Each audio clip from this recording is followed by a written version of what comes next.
Chapitre 118. Philosophe indulgent, ministre citoyen, qui ne chercha le vrai que pour faire le bien, qui d'un peuple léger et trop ingrat peut-être, préparait le bonheur et celui de son maître.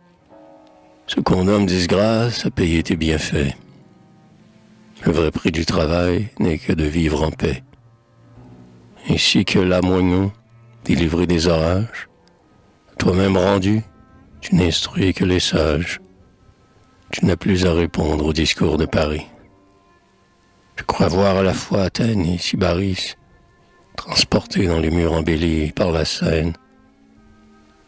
Un peuple aimable et vain, que son plaisir entraîne, impétueux, léger, mais surtout inconstant, qui vole au moindre bruit et qui tourne à tout vent. Il juge les guerriers, les ministres, les princes, rit des calamités dont pleurent les provinces, clabaude le matin contre l'édit du roi, le soir s'en va siffler quelques modernes, ou moi, et regrette à souper, dans ses turlupinades, les divertissements du jour des barricades. Voilà donc ce Paris.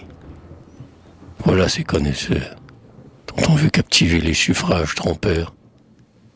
Hélas, au bord de l'Inde, autrefois Alexandre disait, sur les débris de son ville en cendres, ah, qu'il m'en a coûté quand j'étais si jaloux, railleur athénien, d'être loué par vous.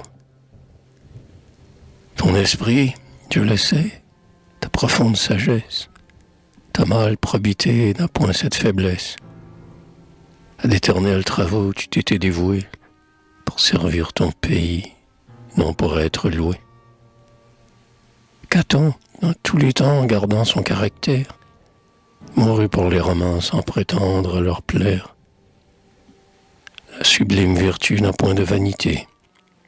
C'est dans l'art dangereux par Phébus inventé, dans le grand art des vers et dans celui d'Orphée, que du désir de plaire une muse échauffée, du vent de la louange excite son ardeur.